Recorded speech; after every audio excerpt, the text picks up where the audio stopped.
Good evening. Welcome to tonight's special screening of Saving the Dark, a documentary on the relationship between astronomy and light pollution, how it affects the world, and what you can do to fight it. I'm Lisa Hoover, and I'll be your host this evening. Welcome. We'd love to hear where you're watching us from, so please let us know in the chat.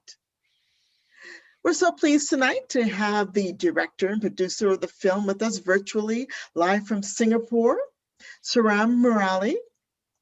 Also with us this evening on our panel is Andy Krejci from the International Dark Sky Association and our Chabot astronomers, astronomer and board member Gerald Mckeegan and Richard Ozer. Stay with us because following the film, we're going to take your questions live. You don't have to wait till the film is over to start asking your questions. You can post them in the chat at any time, and we'll queue them up for our Q&A later this evening. But before we start the film, let's get to know our panelists a little more. Starting with Sriram Murali, the filmmaker. He's a filmmaker passionate about astronomy and the night sky. He makes films to raise awareness on light pollution and dark skies. He's currently, like I said, in Singapore, where he's working on his next film. From the International Dark Sky Association, Andy Krejci has been involved in education and astronomy and outreach for over 25 years. He's also spent another 20 years working in the planetarium field. For the last 5 years, he's been active in the Santa Cruz chapter of the International Dark Sky Association. He's working with them to influence public policy on light pollution there and throughout the Monterey Bay region.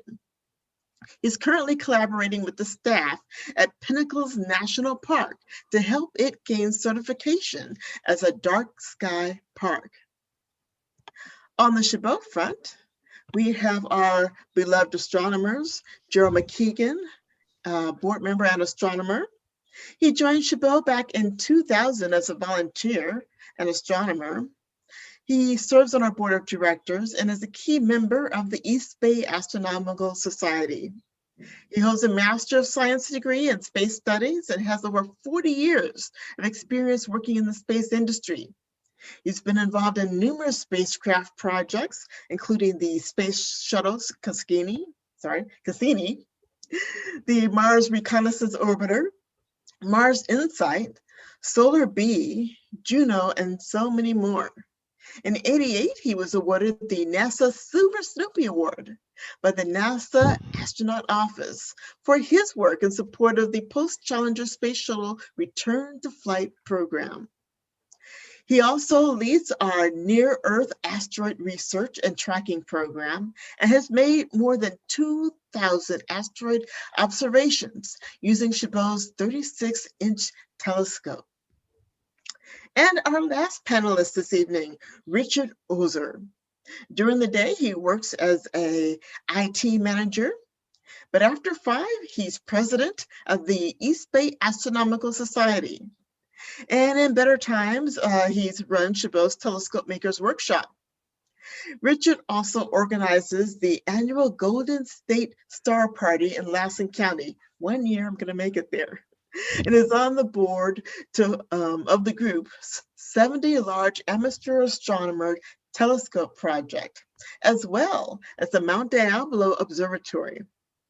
He's also on the reconstruction committee for the Tri-Valley Observatory rebuild taking place on the backside of Mount Hamilton, east of San Jose. Welcome to all. And now I'm going to turn it over to our director, Sriram, to introduce the film. Thanks for the introduction, Lisa, and thanks everyone for joining. I want to share a short story about why I made this film. I grew up in a small town in South India without much exposure to astronomy. And I remember when I was in class 10, there was this chapter in physics called The Universe. It was about the Big Bang Theory, the solar system, the galaxies and everything. And I was really looking forward to that class. But the school that I went to thought it was too theoretical and asked us to self-learn. I was pretty dejected. And I remember in one of the classes, I asked a question: if we live inside the Milky Way galaxy, how do we know it's spiral in shape? And I kept asking more questions. And the teacher said, any more questions, you're out of the class. So that's the kind of environment I grew up in. And several years later, I had moved to the US, did my master's there, and I was watching this documentary on National Geographic about how fast and how big various things in the universe there. And that was my first real exposure to astronomy. And I was dejected. I wished I had gotten exposed to astronomy much earlier in my life, pursued a career in astrophysics. Then a few years later, two of my friends and I were camping at Yosemite National Park. And I remember stepping out of the cabin, and that was the first time I saw a sky full of stars. It felt so unreal. I just couldn't believe that so many stars actually existed. There are these places where I can see so many stars. I got back home and I started reading about light pollution and how it impacts the night skies. Then photographing the night skies became a good way for me to express my passion for astronomy. Then I would show these photos of brilliant star-studded night skies to my friends and family. And the question that I always got asked was, how could there be so many stars in your photos? These stars don't exist. You're making these up. And it really bothered me that most people had no idea that there are these places where they can see a sky full of stars. And these are all kinds of background people that work in technology, to artists, to my family. So it's really disappointing. So I made a short film showing what the night skies look like at different levels of light pollution. So I started in San Jose, then moved to the suburbs of the Bay Area, then Lassen National Park, and pretty much ended up in the middle of nowhere in Death Valley, the background that you see right here. And I made a short film showing a time lapse of what the night skies look like at different levels of light pollution. And I had made this video for my friends and family to believe me, but it turned out to be the first visual representation of what light pollution is. And it just took off. And in about 3 days, it made the news in over 40 different countries. It got featured on National Geographic. People would reach out to me asking questions about light pollution. Then I realized, okay, this is becoming serious. These people think that I know something about it. Then I had to start learning about light pollution itself. And it played in a film festival in San Francisco called the Green Film Festival. And there I saw a lot of films related to the environment. And it was very moving. I thought I would love to make a film like this about to express my passion for astronomy, and then also raise awareness on light pollution. There are a lot of documentation on how light pollution impacts wildlife, but I felt at that time there was hardly any emotional quotient to it. People couldn't emotionally connect to how wildlife are impacted by light pollution. And another longing feeling I've had throughout my life is children should be exposed to astronomy very early in their life.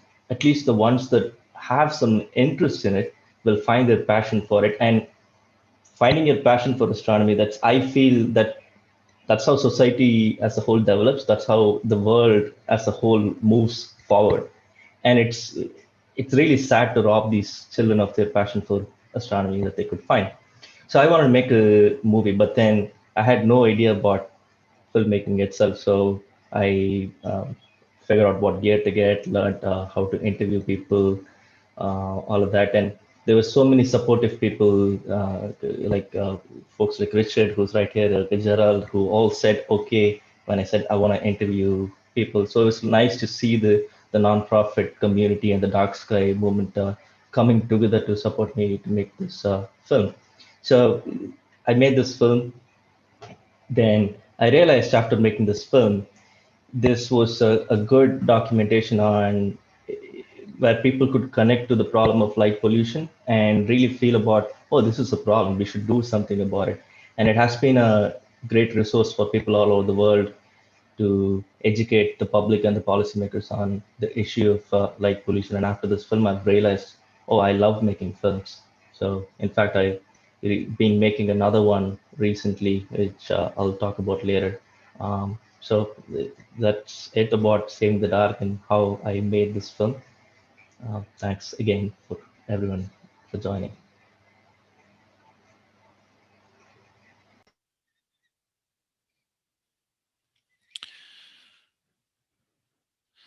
Okay, well, I'm going to go ahead and I'm going to show the film.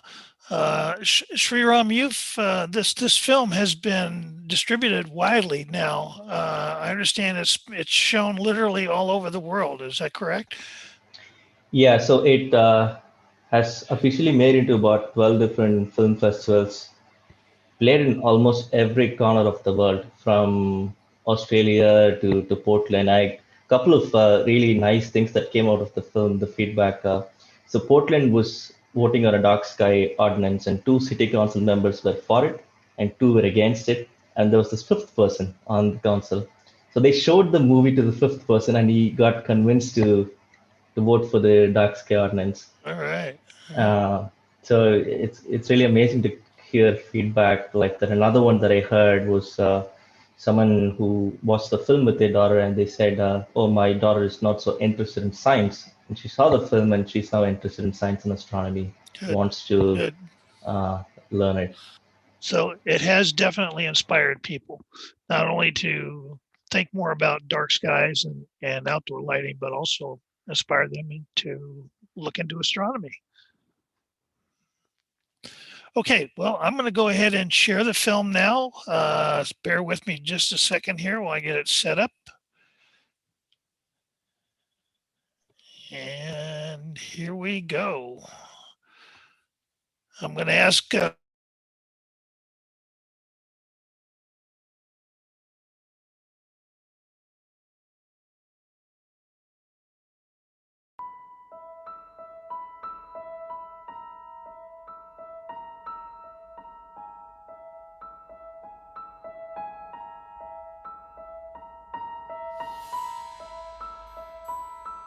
we get people come up here to Chabot all the time wanting to see the Milky Way. Unfortunately, we can't show it to them because of the light pollution. So more and more it's getting to the point where the only way you can experience what the night sky really looks like is either A, go find yourself a really dark location high up in the mountains, far away from city lights, or come here to our planetarium. When you're inside the planetarium, you see the sky pretty much the way you would if you were up on that high mountain away from city lights. You know, people are amazed. They get to actually see the Milky Way. They get to see thousands of stars instead of maybe a few dozen stars. And they really experience what the night sky looked like 100 years ago from here in the Bay Area.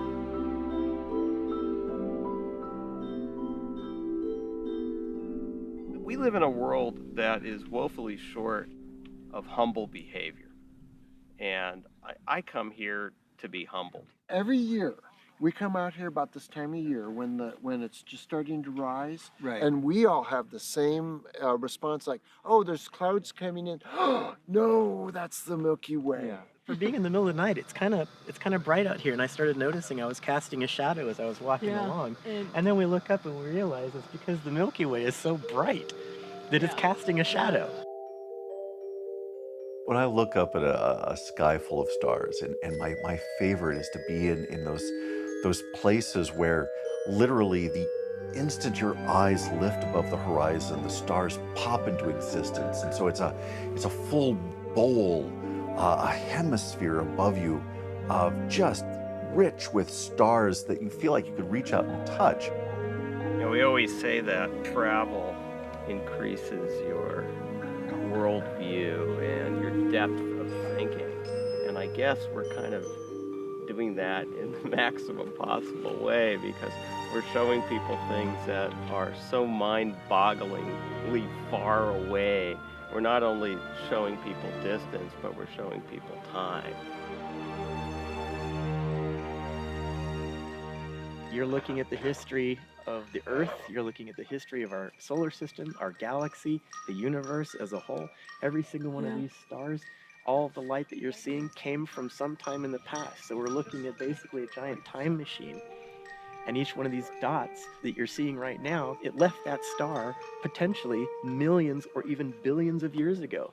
For me, the charge is, whether it's just looking back like we are right now or finding it in the telescope, understanding that those photons left so long ago only to strike my eye, that is an amazing feeling.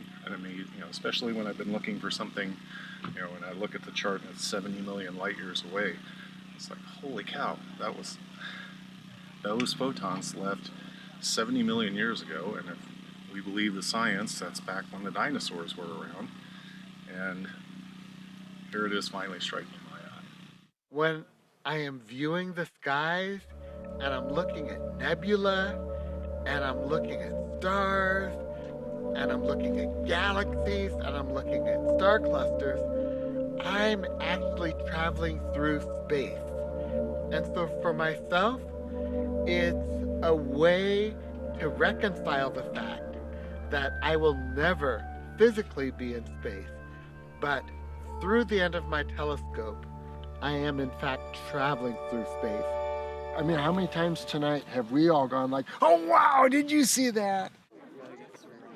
Whoa!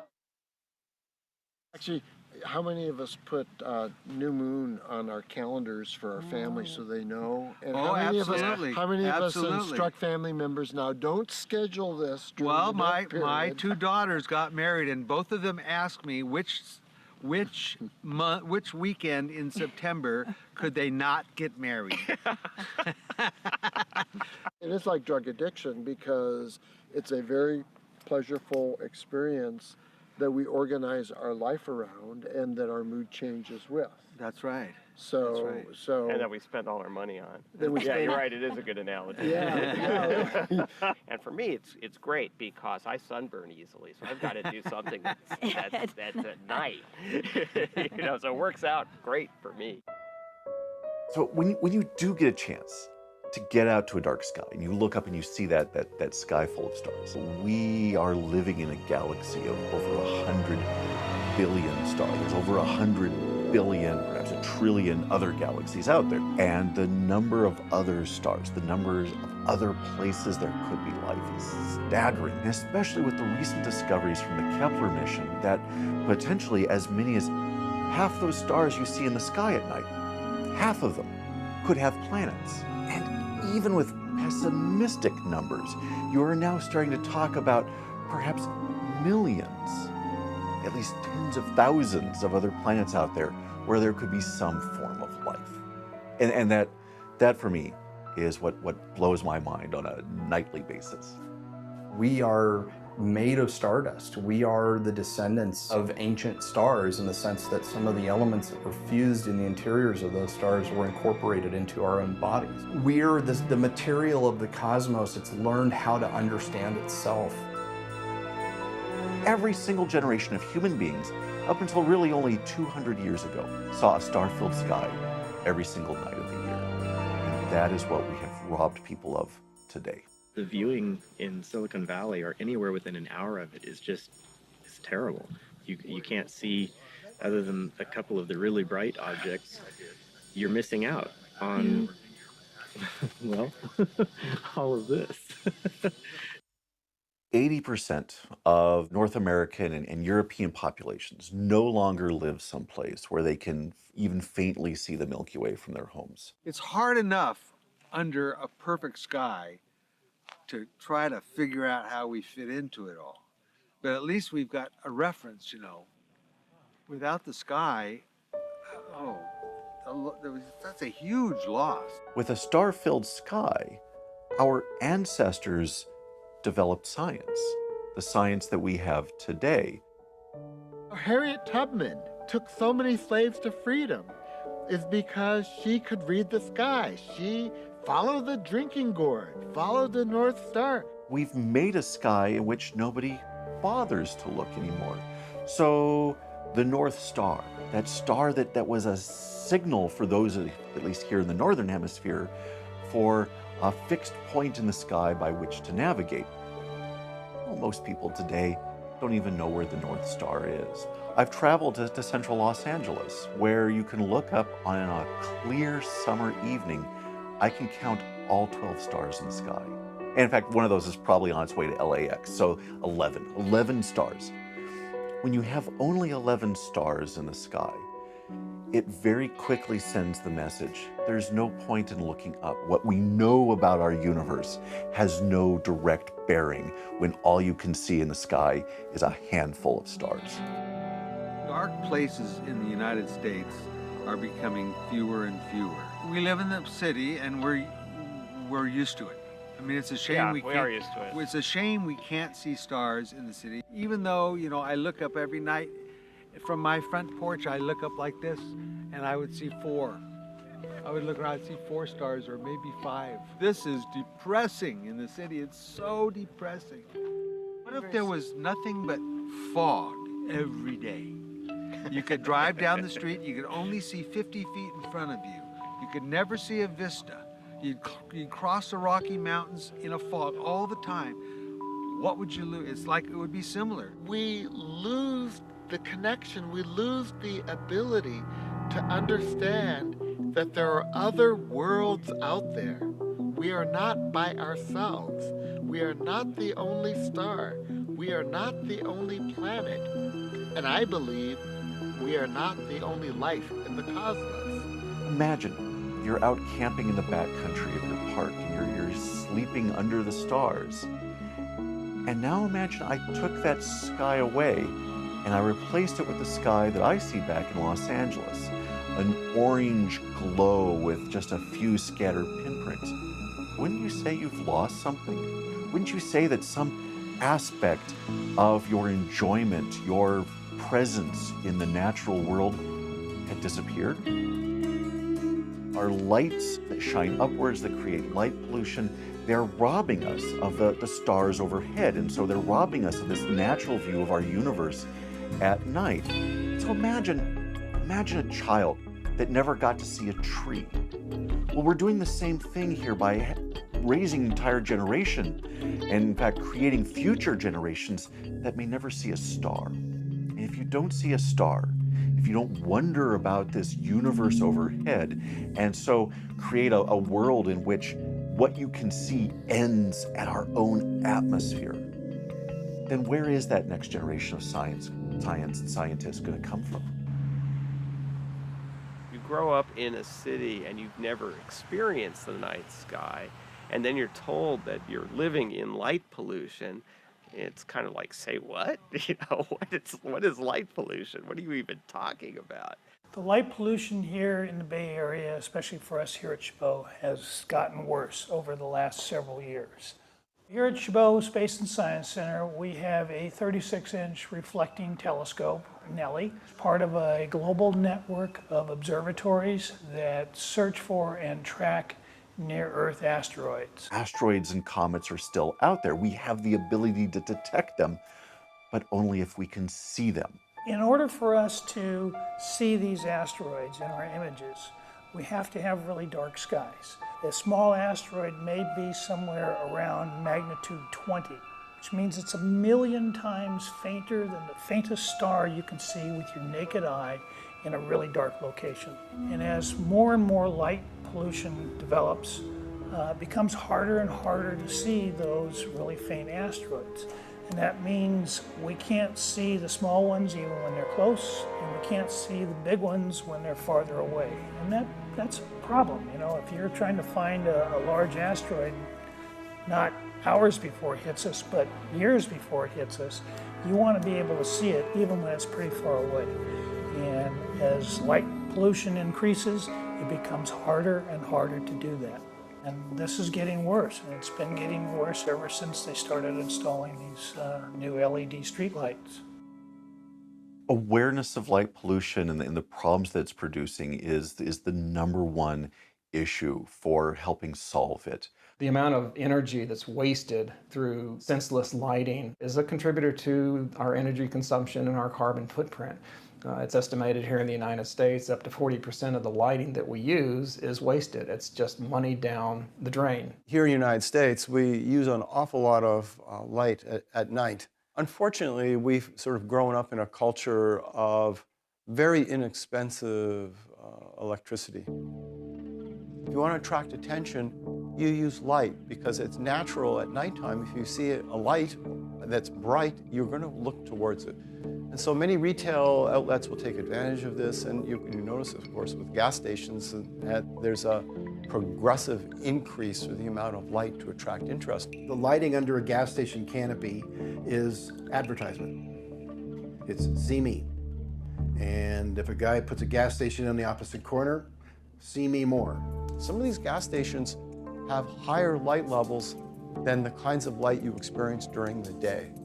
And how is that possible? I have measured lighting in some service stations. It came out to 112 foot candles, when the ISNA recommended illuminance level at the pump is 5 foot candles. So over 20 times the recommended illuminance level. Think about what happens when you're in that situation. What your eye does. Well, what it's supposed to do, it torques down the iris. Think about it. It's night, and it's so bright, your pupils have to constrict. That's nuts. There's a difference, I think, between something that screams at you and says, we're bright, as opposed to something that says, look, we're a safe environment and it's comfortable. If you would go to a gas station and say, look, if you use lower levels of light, it will cause less glare and it will cause less melanopsin disruption. Please turn your lights down and do this. They're going to laugh at you. They're going to say, but the person across the street has got 10 times as much light. So that's why you need either education where everybody agrees that this is a good standard or a good way to do business. Otherwise, it's a jungle.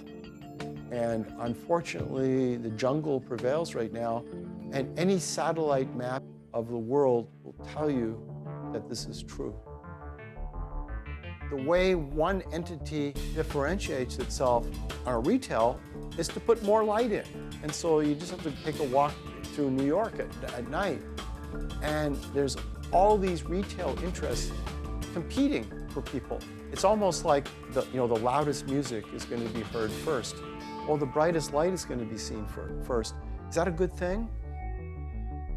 People are thinking we need to provide a lot of light at night so people can see, not really understanding that they may be producing conditions of glare and discomfort which cause even more serious problems.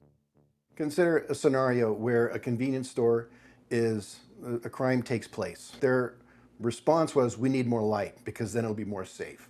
So they put a 1,000-watt metal halide lamp up there blasting on to the area. Tell me, if they put up 2, are they twice as safe? No.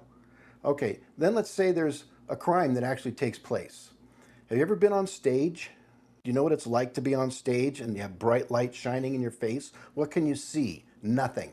So let's say you're the responding officer. You're the cops coming into this parking lot. What are you faced with? 1,000 watts of metal halide glory blinding you, and you can't see what's in front of you.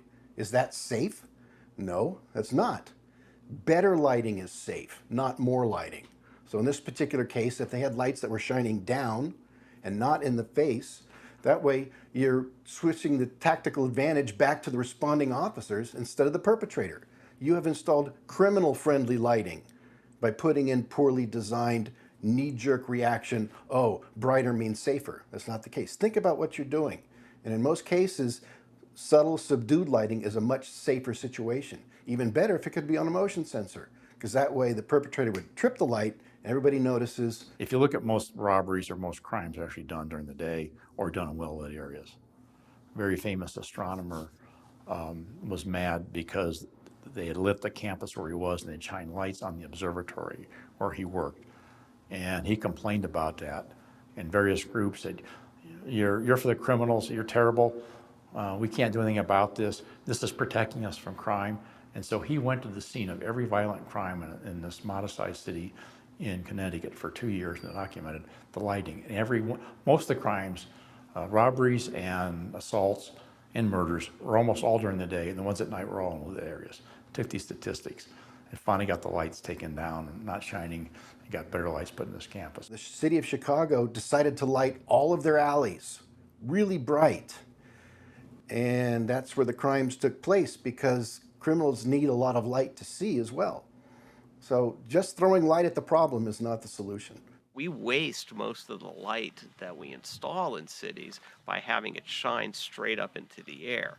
We human beings, we are not afraid of giant mutant creatures sweeping out of the dark sky to abduct us. So there's no reason we should be lighting up the sky. There's nothing up there that's bad for us to see. Rather, there is an entire sky full of stars that we would love to see. So put the light on the ground where we need it, and we can get stars and be safe. Everything's being replaced by LEDs now. They use substantially less amount of watts to achieve the same level of luminance. Solid state technology offers opportunity for unprecedented levels of control. And control is both the intensity, the amount of light, the amount of light over time. So you may want to have more light in the early evening and less light late in the evening. The other interesting point is that you can make any color you want. Critical thing is that the LEDs be a 3000 Kelvin temperature or less. Those in 3000 Kelvin have less short wavelength emission, call it less blue light.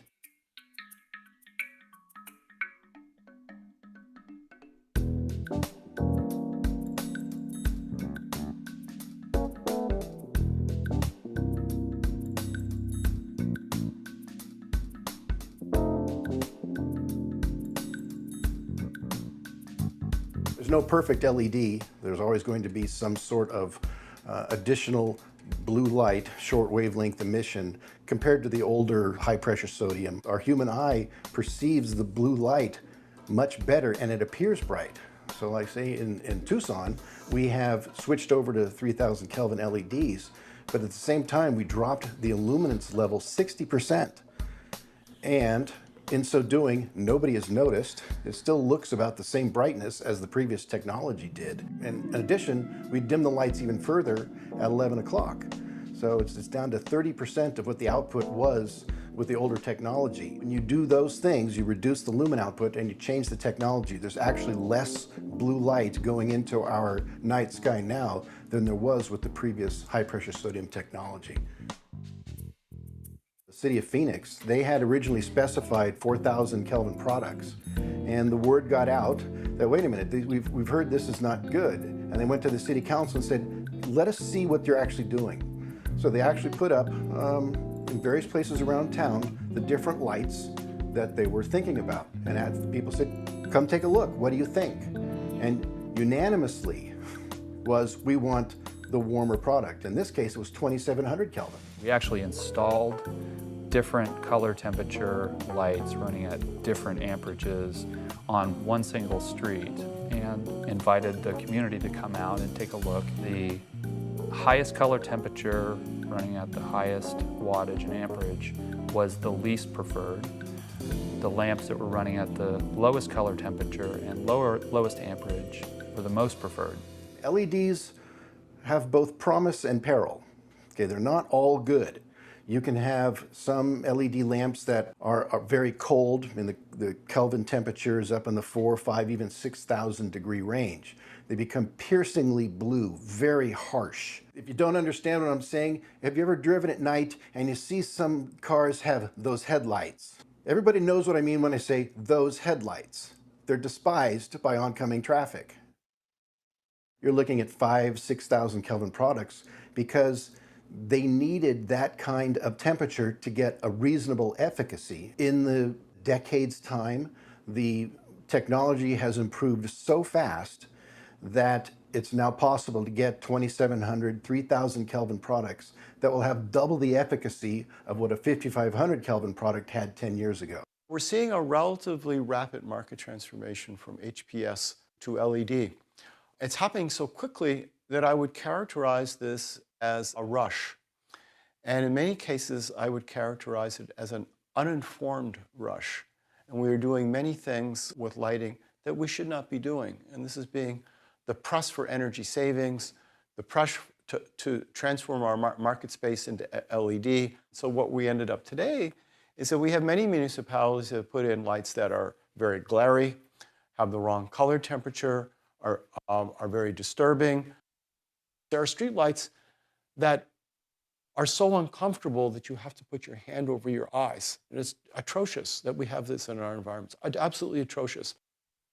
So in this push, we moved very quickly from HPS, which was predominantly a yellow spectrum with very little blue into it, to a whitish blue spectrum that had an enormous amount of blue in it.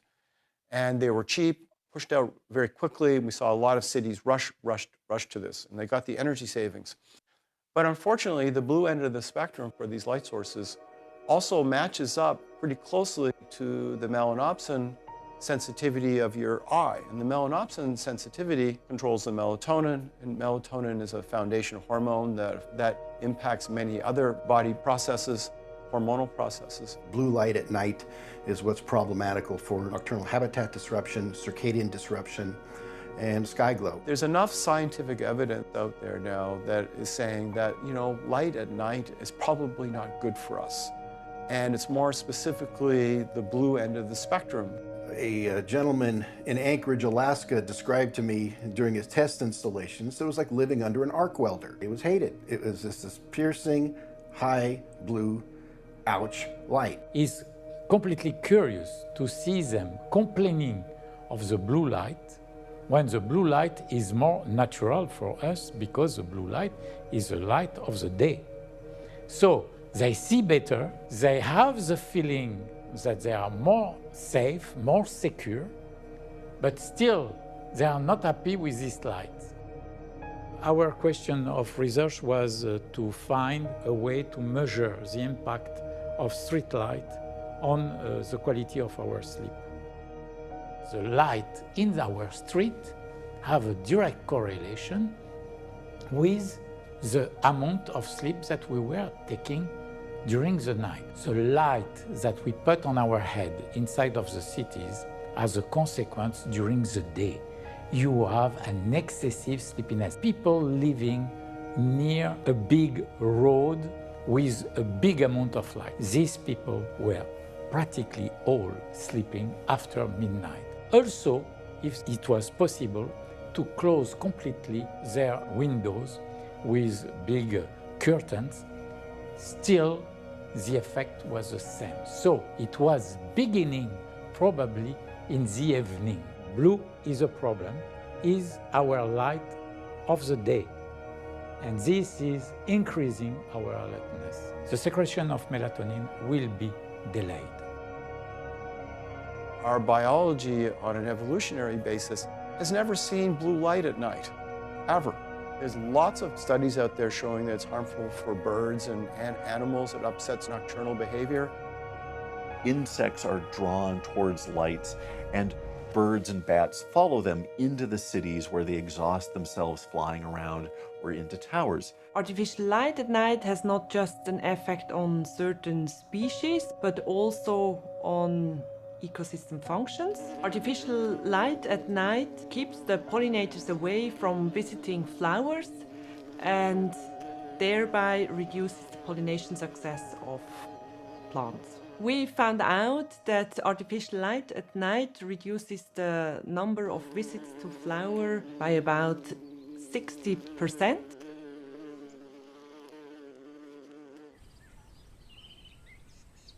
Dung beetles. Dung beetles use the Milky Way as a navigation point in the sky in order to roll their little balls of dung in a straight line away from other dung beetles that might want to steal it. The dung beetles use the night sky to navigate, sort of like a buffet of compass cues to guide them along their routes. A little insect, of course, has a very small brain, less than the size of a grain of rice. It's actually amazing that such a tiny brain can allow an insect to do such an amazing thing as navigate in a straight line. So this idea that we humans alone use the sky above and that only we are going to be effective if it goes away is just wrong.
Artificial light at night is a major problem for birds, and it's especially a problem during migration. So migration happens in the northern hemisphere twice a year, in the fall and in the spring. There are hundreds of millions of birds flying over New York City at night, and they're using the stars to navigate, they're using the moon to help them see things, they're using the Earth's magnetic field, they're hopping on the right winds, tailwinds, to carry them in the right direction. And then they're flying along, and let's say they fly past New York City, and all of a sudden there's this big light. And birds are attracted to light. Birds do go fly to the light. And then we've seen in these very strong beams of light, like the oscillometer used at an airport or a Tribute in Light memorial that we have here every year in New York City, birds will fly to that light beam, and then they'll wind up flying around and around and around. They can't get out of it. We say they get caught in the light. Sometimes they get out on their own. Sometimes we need to extinguish the light if we can. And the problem with the light itself doesn't kill the birds. What the light does is it changes the bird's behavior. And if you're changing behavior during migration, it's something the bird hadn't planned on. So it needed a little extra energy to carry it past that point. These are birds that are flying thousands and thousands of miles, sometimes without stopping, to get from one point to another. And they only have a certain amount of time to do it because their life, their offspring depend on it. And they don't have that extra energy that they carry to make a detour. And the energy that birds use is, for the most part, in the form of fat. But if you think about a person who's going on an airplane trip, you want to pack the most amount of stuff that you need in the smallest suitcase, so you don't have to carry as much. Well, it's the same thing with the birds. They want to pack on as much fat as they can without being so heavy that it costs them more to fly. So having a detour like this can have a dramatic effect on the bird's survival. What we see is birds landing in places where they didn't plan to land because they get confused and tired, exhausted. And then the next day, when the light comes up, the natural light, the birds will continue on their flight or go to sit in a tree and look for food. And what they'll do, especially in a city, is fly into glass. So either transparent or highly reflective glass. The bird thinks it's flying into a tree, but it's flying into the reflection of a tree. Or the sky, it's really flying into the reflection of the sky, and it's flying at a good clip. We find dead birds on the streets during migration. And these birds are in great condition, except that they have concussions or they have broken skulls, internal injuries from hitting a wall. About 1 billion birds die every year in the United States just from collision. Florida is host to around 90% of all the sea turtle nesting that occurs in the United States. Not only does light confuse adult sea turtles and typically cause them to nest in lower numbers on beaches that are highly lit, it also confuses hatchling sea turtles when they come out and emerge from the nest. The impacts of lighting show up in two different ways. One is that the adult females who are attempting to come to shore to nest are generally dissuaded from nesting where there is a lot of artificial light. You know, if you imagine this animal evolved over millions of years to return to a beach at night to lay its eggs. And a beach at night is supposed to be dark. In the modern era, turtles are returning to shore. You can imagine they're 100 meters offshore, looking at the place where they want to come up, and it's just lit up. There's all these artificial points of light. It is disorienting to them. They perceive it as a threat, and so they don't nest as much in areas where there's a lot of light. Sort of the converse is true for hatchling turtles. Here are newly emerging turtles that have never been outside of the nest, literally. They're going into the open air for the first time, and in order to survive, they must get to the water and then swim offshore and find the currents and the habitat that they can survive in. And that initial instinct on how to get to the water is influenced by several things very strongly. One of which is the slope of the beach. They tend to understand that downward seems to be the direction to go in. But even more powerful is the light. On a dark sky, even with no moon or no stars, a cloudy dark sky at night, the direction of the water is still the brightest horizon. Hatchlings have developed this instinct to go in the direction of the brighter horizon. Obviously, if towards the land is the brighter horizon because of artificial light, it attracts them, and that's what we see. In Florida alone, every year, tens of thousands, maybe even 100,000 or more hatchlings are disoriented and go toward the land rather than toward the sea, and that's bad. Here's an animal that's been around for more than 100 million years and has survived through ice ages, through all kinds of environmental calamities and obstacles in the environment. And we come along, and because we want our back patio lit up and light shine out onto the beach, we're actually causing the deaths of this ancient animal that predates the dinosaurs.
Light pollution is the one form of pollution that's relatively easy to solve. The amazing thing about light pollution, unlike all the other work that I'd done previously with endangered species and migratory birds and wetlands restoration, it takes years and years, if not millennia, to restore those systems back to some semblance of what they were before. Whereas with light pollution, you literally can flip a switch and make a difference immediately. U.S. national parks have become one of the best places to go to see a natural night sky. When the national parks did surveys asking visitors what did they find most special about visiting a national park, a star-filled sky is right up there with wildflowers, waterfalls, and wildlife. National parks are such a great place to come and view the night skies because there's so few places left that don't have the intrusion of light pollution. If you have naturally dark places, you also have naturally wild places. So the soundscapes and the night skies are a way for us to conserve and preserve the wildness of a place. And that's important because there's so few wild places left. Night sky talks in national parks are the #1 ranger program given across the country. My favorite part about doing night sky programs is seeing visitor reactions. When they realize that the Milky Way is a huge streak of stars in the sky and not a cloud, the reactions are off the wall. They just go nuts. We've got the handle here and the top of the teapot, and the Milky Way is the steam out of the teapot. The Dark Sky Festival started in 2012. We've been doing astronomy programs in the park for a number of years before then. The festival started with just a handful of volunteers and a few telescopes, and now it's growing into a huge event where we've got multiple volunteers hosting thousands of visitors and over 40 different events throughout the weekend. We also have Junior Ranger astronomy programs where kids can come out, learn about the solar system, learn about some of the shooting stars and meteorites that they're going to see later that night. Now, I need somebody who's got a really good sense of rhythm. It can give me a beat. You guys do that? Okay. So I'm going to call it out. You guys are going to call it back to me, all right? Call the Astronomer Boogaloo. We're astronomers, and we're here to say... We're astronomers.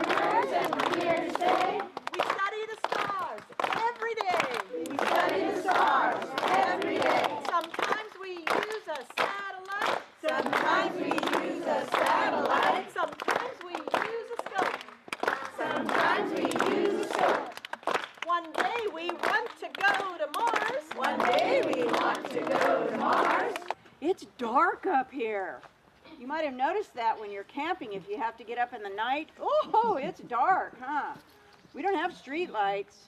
We don't have malls.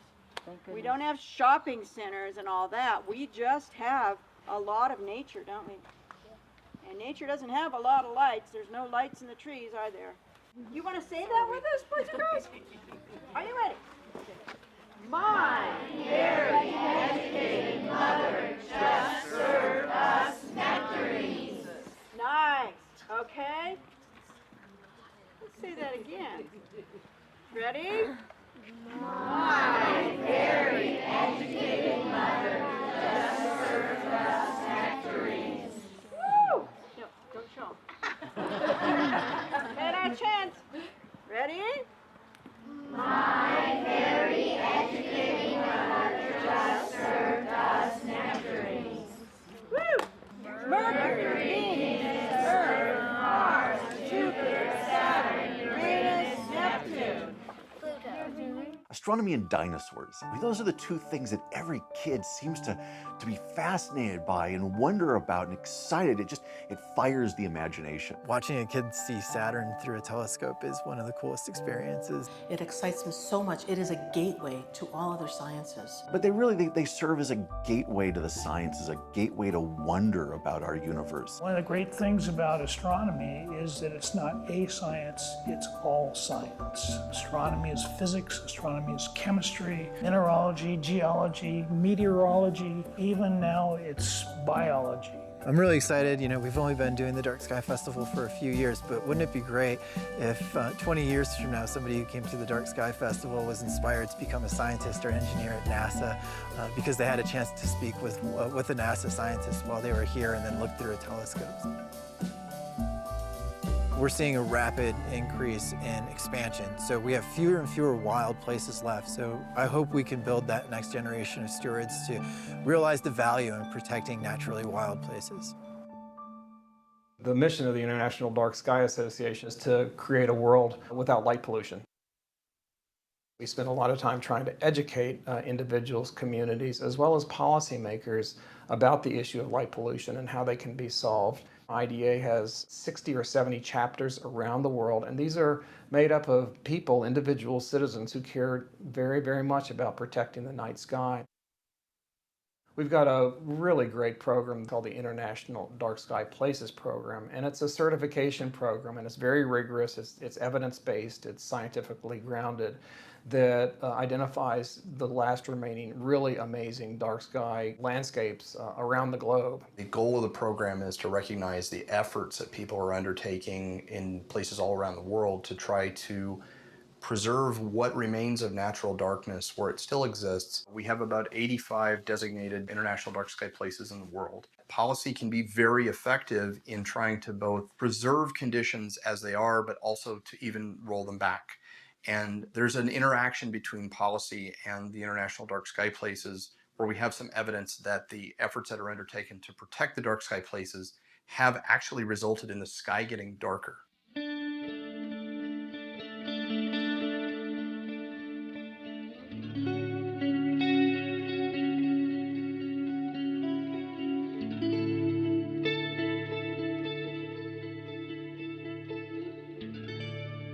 The Tucson area is known for its world-class observatories. And as the ambient light pollution increased with the growth of Tucson, the astronomy community said, we've got a problem here that we need to fix.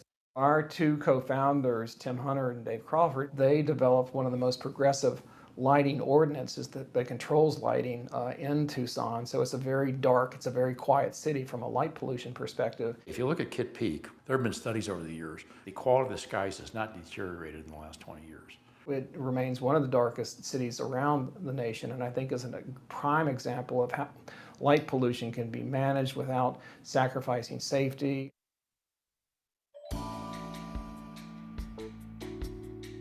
There are many beaches around Florida where there's high density sea turtle nesting, like the Archie Carr National Wildlife Refuge, Hobe Sound. It's extremely dark on the beach at night. I mean, there are homes and condominiums along that beach, but they're all using turtle-friendly lights, or else they just have turned their lights off completely on the ocean side at night.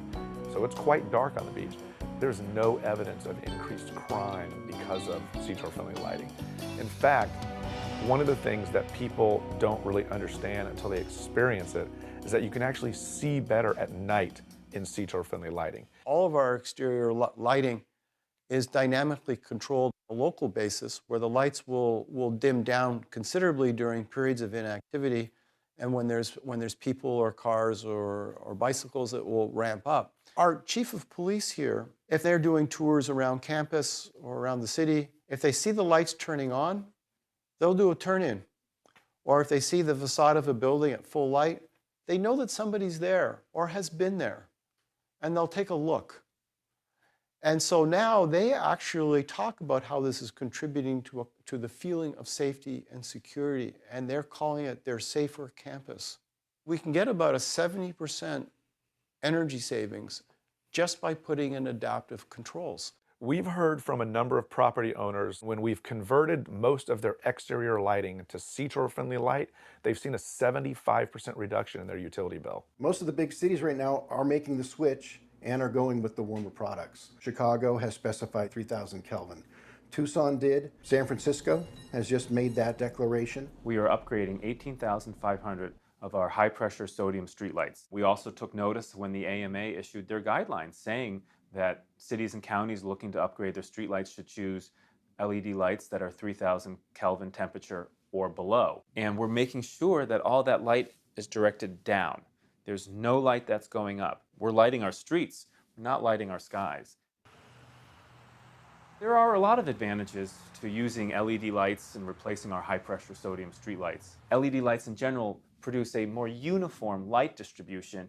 The LED lights last longer, up to 20 years. The high-pressure sodiums last 3 to 5 years. So you're going to save on maintenance costs. The LED lights use up to 50% less energy per light. At our cost of service, we're projecting that we will save close to $1 million per year on electricity costs alone. In some ways, it's easier to save the stars than other form of pollution. If you think about it, lots of forms of pollution, like cleaning up a river or taking the carbon dioxide out of the air, is really tough. But light pollution is real simple to solve. Don't put lights in where you don't need it. Put the right amount in the ground, shield it so it goes in the ground, and turn it off when it's not needed. Light where you need it, when you need it, and the amount necessary, and no more. Why pay for something you're getting no benefit out of?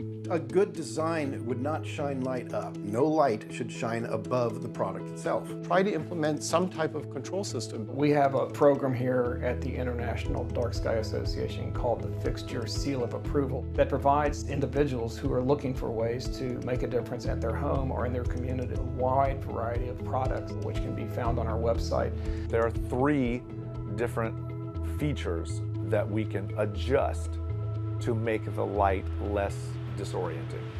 One is to bring it closer to the ground.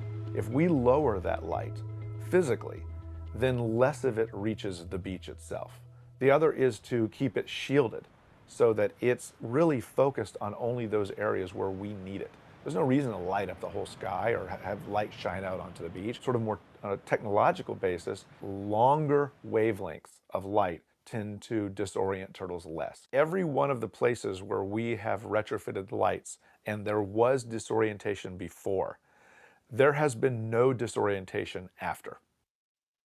We have grant money to pay for the fixtures and the bulbs for lighting retrofits. You'd be surprised that sometimes we also get declined. The number one response when you start talking to property owners is, oh, well, how am I going to be able to see? They have a safety concern. They have a fear of losing light. Is it going to make my property more vulnerable to crime? Those are natural responses, especially natural when people have never encountered sea turtle-friendly lighting. In many cases, they hear, oh, turtle-friendly lighting means it's going to be dark, and that's not the case. It's just you have to experience what the light is going to be like. It's of the same spectrum that was the lighting for the Golden Gate Bridge for decades. For New York City Audubon's Lights Out program, we ask buildings to turn their lights out after midnight. It hasn't been a tremendous success because we only have about 100 buildings in the entire city of New York that sign on to turn their lights out for birds. It's interesting, you'd think that people would want to turn their lights out. It's like a no-brainer, right? Turn the lights out, save money. Why are the lights on anyhow? There's no one in the building. But there is pushback, and you get pushback by all kinds of reasons or explanations, like, well, we don't know who turns the lights out, or our cleaning people need the lights on, or it's a safety issue to keep lights on at night. All those issues I can acknowledge, and they can all be worked around. Cleaning people need the lights on when they're cleaning, and they can turn the lights out when they leave the room. Or for safety, to have a motion sensor light, so when people are moving around, then the light lights up. And that's going to make a signal to people that there's someone moving around where they're really not supposed to be.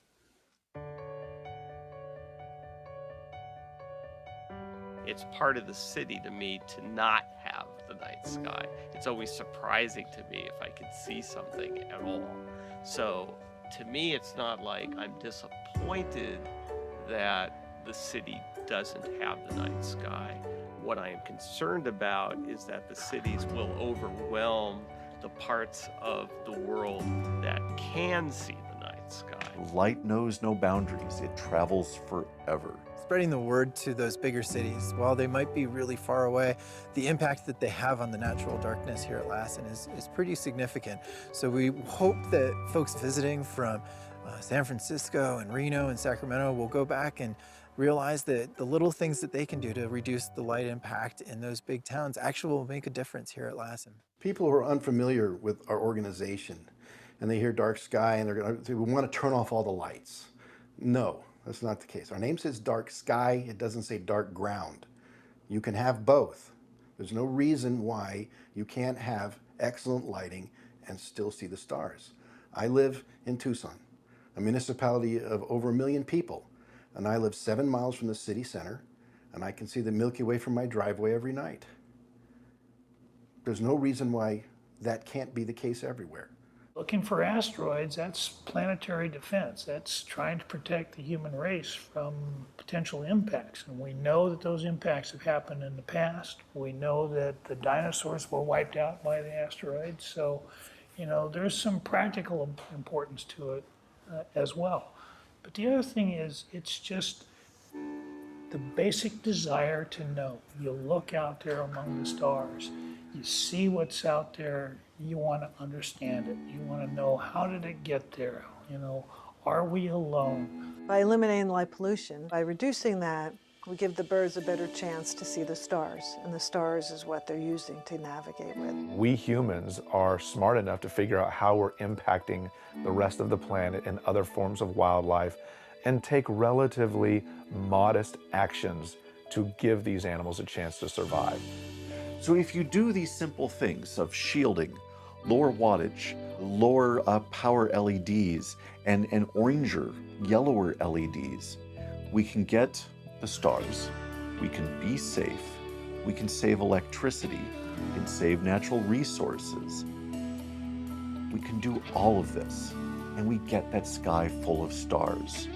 It's a win-win, win-win situation. We can all benefit from this and live in an industrial, technological world change safe and see the Milky Way, once again, the way everyone used to. The majority of LED products that are being used in the change-out are dark sky friendly design. So this change in technology will actually accelerate the improvement. Shielding a light has an immediate effect. You don't have to wait for the environment to respond to it, because it will begin responding immediately. And the number of times that I've had interactions with people in my line of work where I explain this to them, or I give them a demonstration and I show them how easy the solution is, the response that I get more often than not is people say, I had no idea. I didn't realize. It's awareness. At the end of the day, what we're trying to do is, again, to change this human notion about what light at night is and what it can do. And we start by building awareness that there's a problem, under the belief that when enough people realize that it's a problem, they will then demand a solution. And I foresee that time is coming, and it is probably going to happen sooner than we think.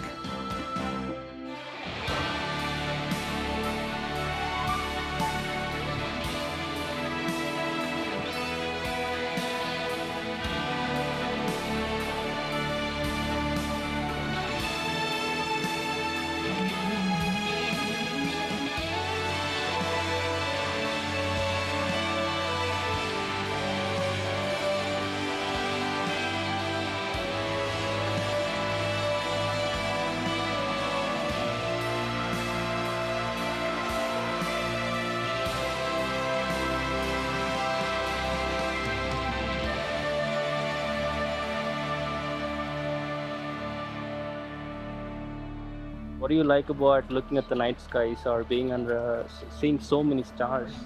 It makes me feel peaceful because we have like a really big world and the universe is so vast. And when you look at the night sky, you can kind of get lost in it. It feels really magical because everyone's doing it together. For different galaxies, in different galaxies for different solar systems, yeah. Some of them don't even exist anymore. It's just the light trying to get to us. You're absolutely right. What's your favorite planet? Mars. My favorite planet is Neptune. Neptune? My favorite is Mars. Why? Because my favorite color is red, and I kind of like the explosive dust that's on Mars. Like in New York, they probably wouldn't be able to see the stars because everyone always has lights on. There's big posters with lights around them, and there's street lights, so.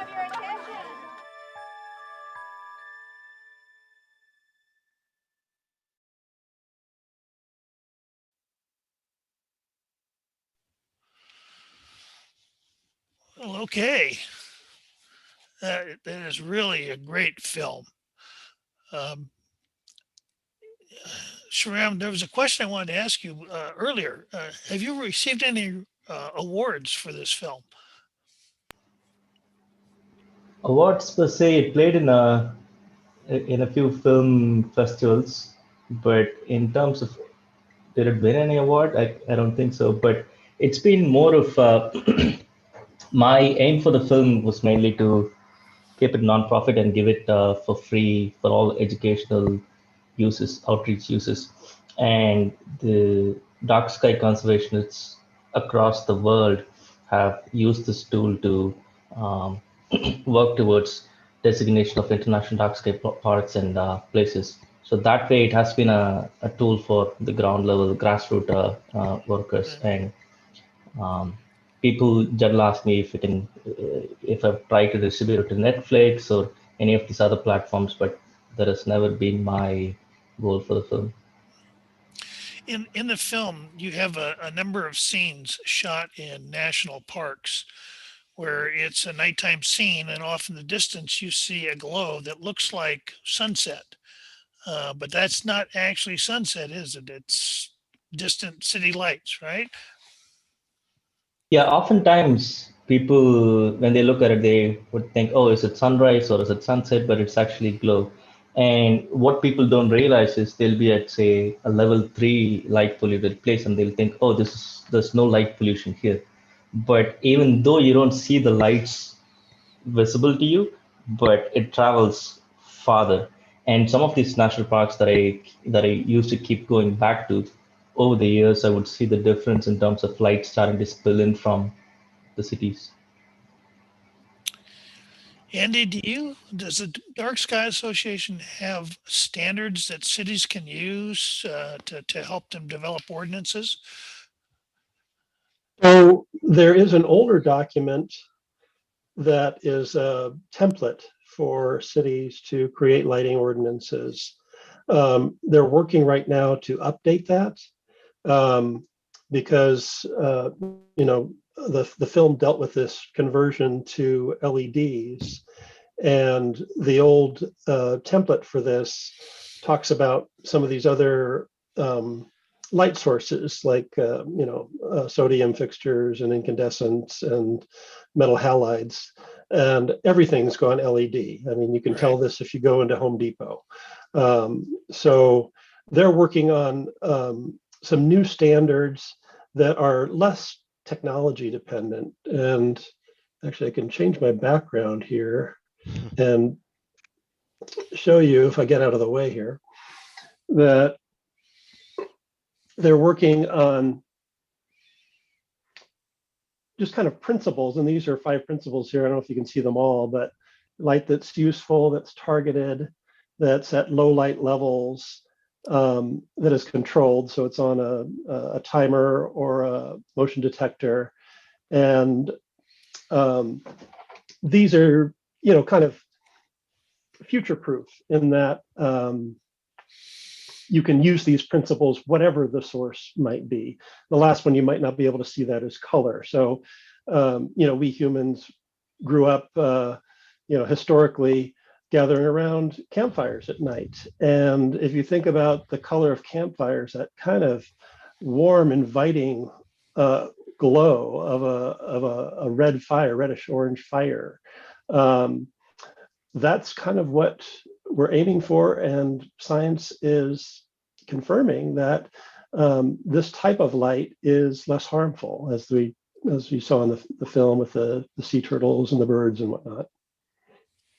One of the things that I get out of the film is the irony of how we have moved from low pressure sodium to LED, thinking that we were assigning economic value to improving urban lighting, and ending up with a worse situation because those other characteristics that you just illustrated in your background were not really put front and center. And so for any environmental activism, for any type of conservation, the goal, because whether you like it or not, is to figure out the economic value of the resource you're trying to preserve. So there are easy ones and there are hard ones, and ice caps are hard, coral reefs are hard. They might be beautiful, and they might have an emotional impact when you visit them or study them. And dark skies are very similar in that regard. And one of the things that I think we've all struggled with is, how do we assign economic value to the dark sky? And one way is tourism. Another way is energy savings. And for years it was like, okay, the energy savings thing, that's the easy one to convince people about. And so everybody swaps out their low sodium lights with LEDs, and suddenly I can't use my front yard anymore for any astronomy at all because I've got this giant blue light in my face. So yeah, we have to be very careful. Lisa, you've been monitoring Facebook and YouTube. Are there questions that are coming in from the audience? Not really. We did have one about whether or not the Audubon Society could help with spreading awareness of light pollution. And absolutely, the IDA has kind of combined forces with the Audubon Society because the Audubon Society is much larger than the IDA. The IDA is a very, very small organization with maybe less than a dozen people on payroll. So they're combining forces with the Audubon to get the word out about birds, because birders are a fairly passionate group of people, and there are a lot more birders, frankly, than dark sky people. So the kind of bring the two together makes a whole lot of sense. If there are questions, go ahead and put them in the chat. We will feed them to our panelists. While I have the mic, just a reminder, if you like programs like we're providing virtually, we appreciate your donations. We have links in our social media event streams where you can click and give at any time. And these programs are enjoyed around the world. Still waiting for some comments, but while I still have the mic and other announcements, if you haven't heard the big news, we're excited to announce a new partnership between NASA Ames and Chabot to create accessible STEM programs learning here in Oakland and beyond. Anchoring the partnership, a new visitor center for Ames will provide an immersive dynamic STEM environment called the NASA Experience, coming this November to Chabot. Now back to our regular scheduled illuminating program. I would ask, what can everyday people do to fight light pollution? Well, the easiest thing you can do is get the right fixtures in the front of your house, and that I think the film made that very obvious. I think that we live in difficult times, and people are very safety conscious. There's a lot of things that people worry about, and it's very easy to go to Home Depot or Target and pick up a motion sensitive light that illuminates the entire neighborhood, and 50% of it goes straight up into the sky. They're inexpensive. They're shipped over here in the tens of thousands every day, and they're pretty terrible. So it's worth taking a look at what it is you're buying, and make sure that the lighting that you're installing on the exterior of your house points downward. And we're all guilty of having some lights that don't do that. I guarantee it, myself included. Here's a question coming to us from YouTube. How does light pollution affect viewing aurora? And what efforts do the Nordic countries do there? Well, I imagine it makes it harder to see the aurora if you know the sky is lit up. I mean, you saw in the film how too much light pollution, you can't see the stars, and the same thing would be true with the aurora. I'm not sure. Maybe either Andy or Sriram would know if anything is being done in the northern countries to counteract light pollution.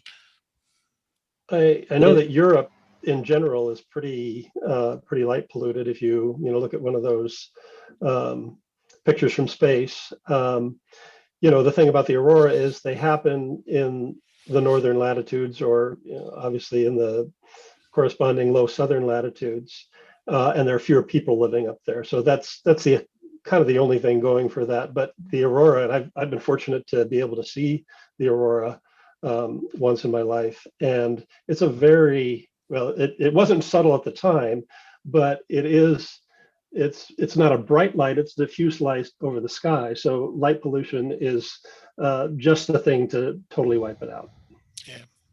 Gerald, is there I thought maybe you might know the answer to this. Is there any effort here in Oakland to address Oakland was an early adopter of LED lighting, right, and put in very bright lighting above 3,000 degrees. And has there been any effort in recent years to make adjustments?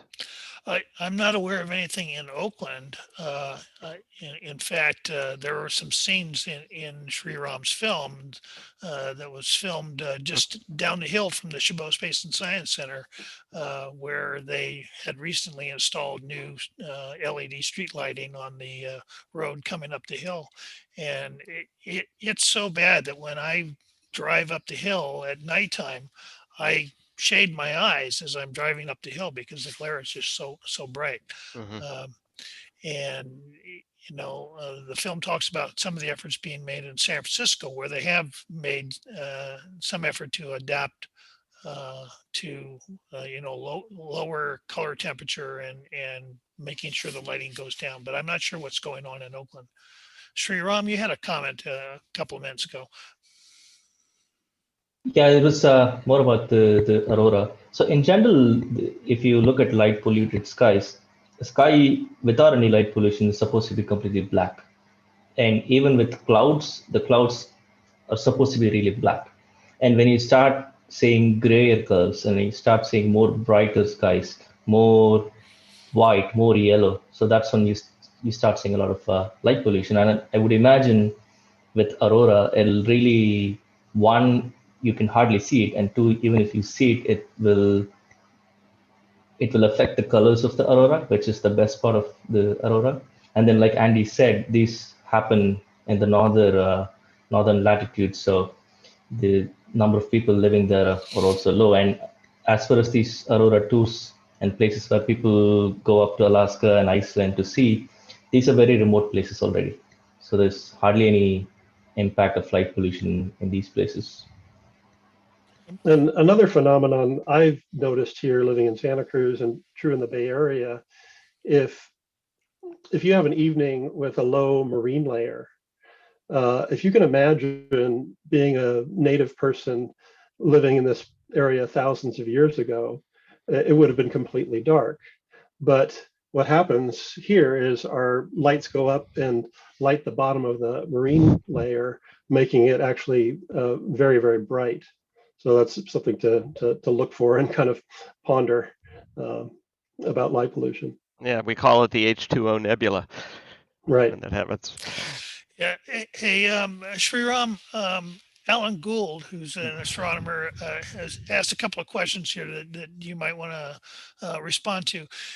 He asks, have you thought about making short segments of certain parts of your film for use by educators and instead of showing the full length film, just short segments of it, and also short segments that you can show to city councils and municipalities and planning commissions and so on.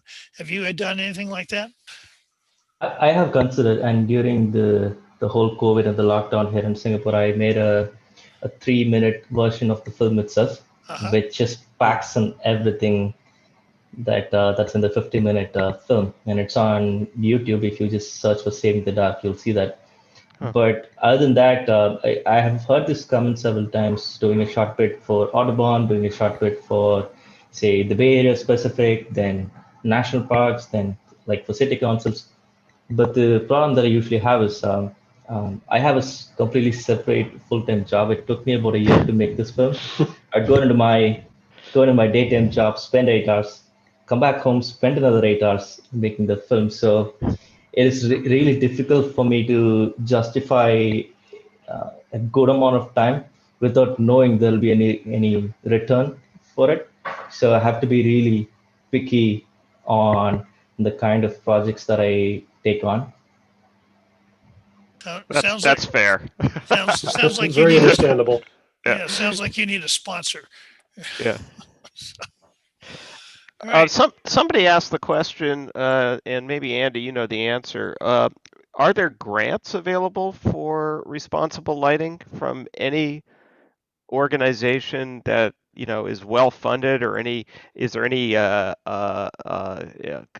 foundations or endowment funds that assist in this regard? I mean, we have these exemplary cities in Arizona. We have Tucson and Flagstaff, and of course they're all near some famous observatory, or they have some history in astronomy, and it's curious how they've managed to pull this off. But other cities and other parts of the United States that also have an astronomical presence have either been unwilling or unable to do so.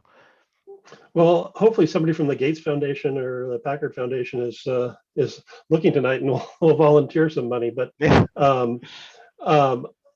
I don't know of anything beyond smaller grants. We've looked into this and we've asked the IDA, but they're basically doing a lot of work on a shoestring budget.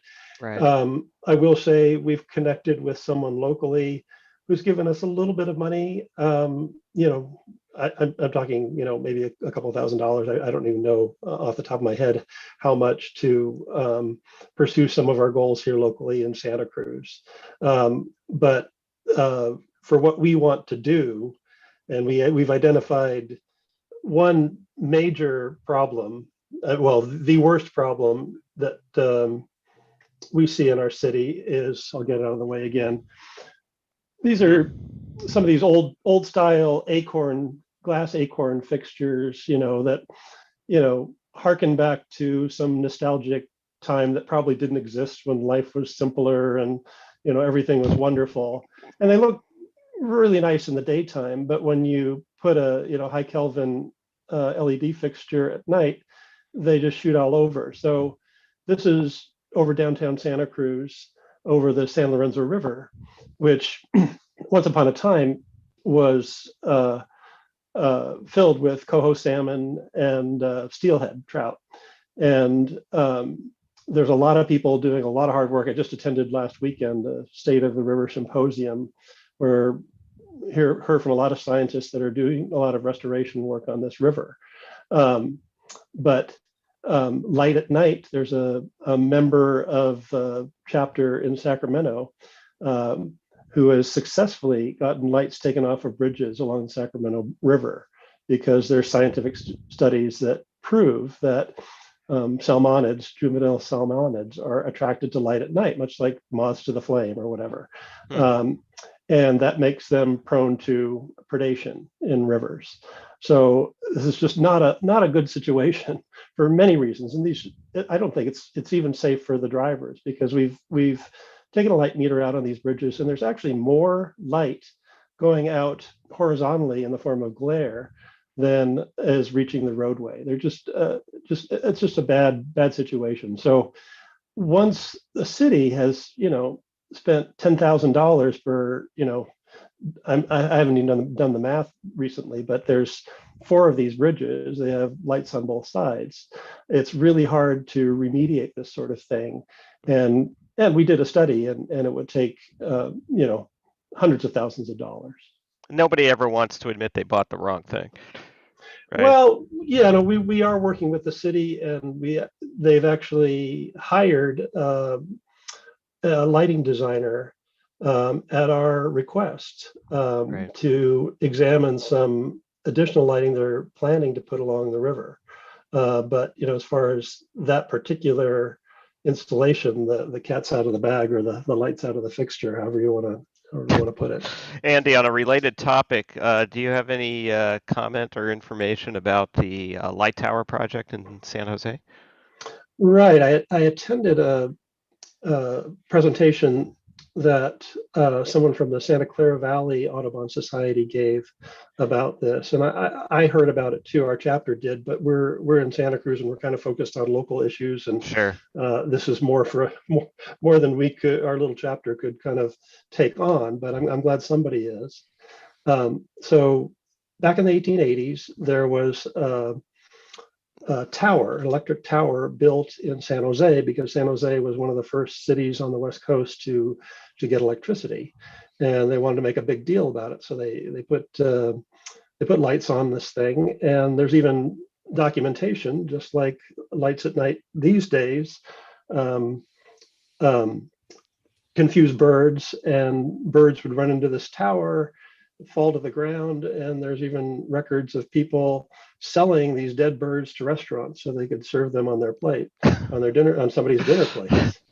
So it's long gone. They built a half-size replica in Kelly Park at one point, but some tech entrepreneurs decided it'd be a good idea to make a statement for San Jose and Silicon Valley by coming up with a new version of this light tower. They have a lot of funding behind this. They put out a contest, and someone, I think they just announced the winner last fall or last December perhaps, for, again, 200 feet high. And it's a very high-minded idea to have this thing that will identify Silicon Valley.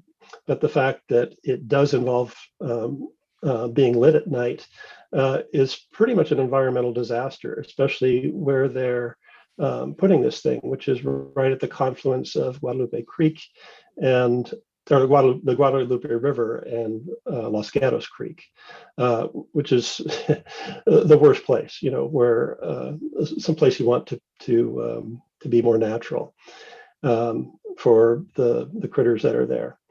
And so I know this woman is working on that and has had meeting with city council. So anybody that lives down there that wants to make their voice heard could, contact the mayor or city council. There was a recent editorial that she and another woman wrote in I believe it's the Mercury News. If you just do a Google search on San Jose light tower and light pollution, you could probably find that editorial, which makes a pretty good plea to not to build it, or at least to revise the design so it's not lit up wildly at night. But humans are, we're diurnal species. We're light loving, and somehow we just find a way to make the night more like the day for some reason. But I wish that wasn't the case, because I find nights very relaxing, and I find darkness very relaxing. Okay, we're getting a couple of questions coming in. The first one is, can you explain how blackout, I think it's blackout curtains that she meant, can you explain how blackout curtains don't mitigate the effects of light on melatonin production? I can take that. I interviewed this doctor at the Stanford Sleep Research Center in Stanford, and he spoke about it.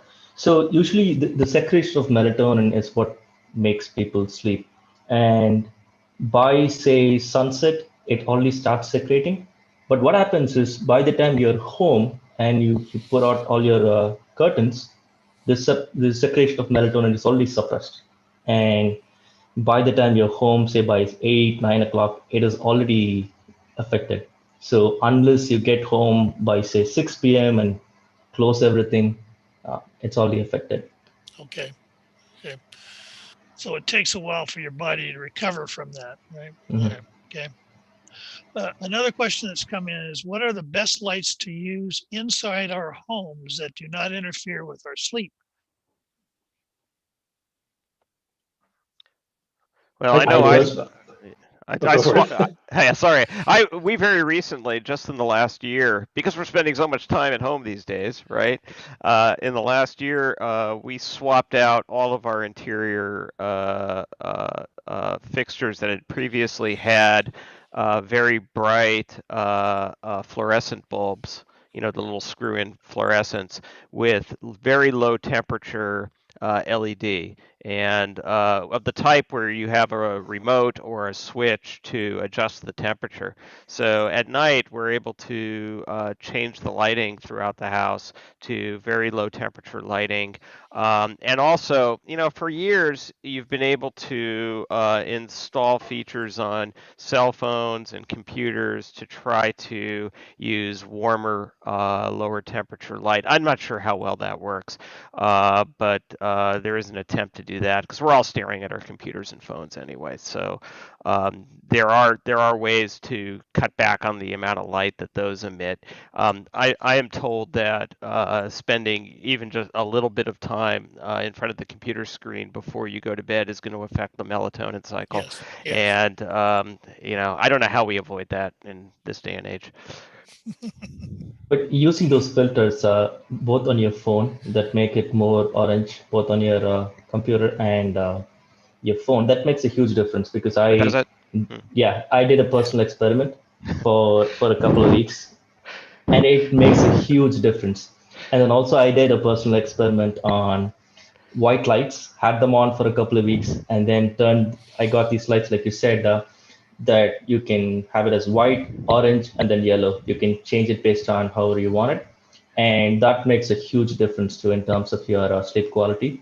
Then I tried the opposite. I tried going back to the white light, and I just couldn't stand it. It really bothered my sleep. So Dusty, I was listening to a podcast recently, and I thought I should try this.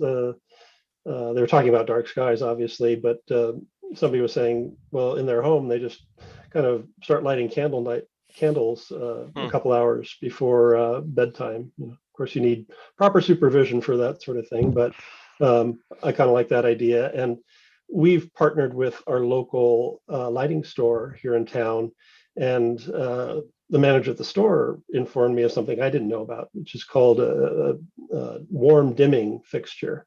So for task lighting, you actually do need something bright and blue, and that's what we're used to during the day. And so this is a fixture that will give you that high level of bright illumination if you're doing something that you really need to focus on. Usually we're looking at screens, so that's not a concern. But yeah, if you're doing something physical with objects that you need to see, brighter high Kelvin lighting is what you need. But as you dim them, they become warm. So I'm looking into that and putting that into a couple places in my home now that I know about that. Don't try the candle thing if you have cats. Yeah, probably not. Yeah. Another question that has been asked, it's more of a comment. Another angle that might deserve some attention is how optimal human eyesight health requires some period of time of total darkness. And I've actually heard about this when my daughter was little. We were warned not to put a night light in her room because it would affect her eyesight. And I'm just curious if there's been any other discussion about that. Well, I heard recently about a study they did in NICUs, neonatal ICU units in hospitals, where if they kept the kind of regular diurnal cycle and kept it dark at night, these kids, when they came home, had a better time adjusting. I mean, it's just, we've evolved on a planet with this cycle of light and dark, and yeah, somehow it's in our genes. It's not just us, but every creature we share the earth with evolved on the same planet, so they're the same way. And last question we're going to take, and I'm going to just kind of throw this out to all of the panelists. Are there any citizen science opportunities, especially for youth, where they can participate in to kind of spread awareness about the importance of dark skies? I think right now the best way to do that is get youth involved in citizen science opportunities for astronomy. And well, actually, there is one specific. Yeah. Do you know about the specific one for light pollution? No, go ahead. Go ahead and talk about that. It's called Globe at Night, also based in Tucson, but they've partnered with the IDA, and not only can kids go out with their families and basically you count stars. You can learn the constellations, and there's one coming up this coming month.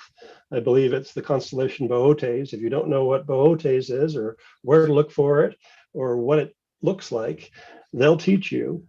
You can go up there and compare how many stars you see, and submit your data, and very, very valuable to this project. So that's Globe at Night. I think it's just Globe at Night, spelled out .org.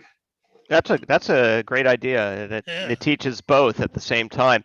My thinking was that, okay, in the absence of a specific program, then an awareness of light pollution will naturally happen as you study astronomy or get involved with a local observatory or astronomy science program. It just is natural. I don't know any amateur astronomers or students of astronomy who say, "Oh yeah, I don't mind the bright lights." It's like it's going to be a natural evolution of that interest. All right. Well, yes. Sadly, I found that a lot of the percentage of amateur astronomers that are members of the Dark Sky IDA is actually very low. And I've talked to some people at IDA about this, and we'd like to raise that number a little bit if we can. And I will say also on the site at Globe at Night, you can do this the old-fashioned way, which is how they developed the program, just printing out sheets of paper with the printout of whatever constellation you're looking for. But of course, they develop apps now for this, and you can just download these apps. I think there's two separate apps, and you can do it through the app as well. So Andy, I think the reason that the membership is low is because the amateur astronomers are spending all their money on equipment. Well, that's true, but and this kind of bugs me. I'm working right now with Pinnacles National Park to get it certified as a dark sky park, but and that's great. I think that the national parks should have dark skies. Don't get me wrong, but we need to appreciate dark skies everywhere. Yeah. I'd like to, kind of close the gap between a city sky and national park level sky. I give presentations where I show a picture of Martha, who was the last remaining passenger pigeon in the Cincinnati Zoo early in the 20th century, when there used to be, it used to be the most plentiful bird on the North American continent.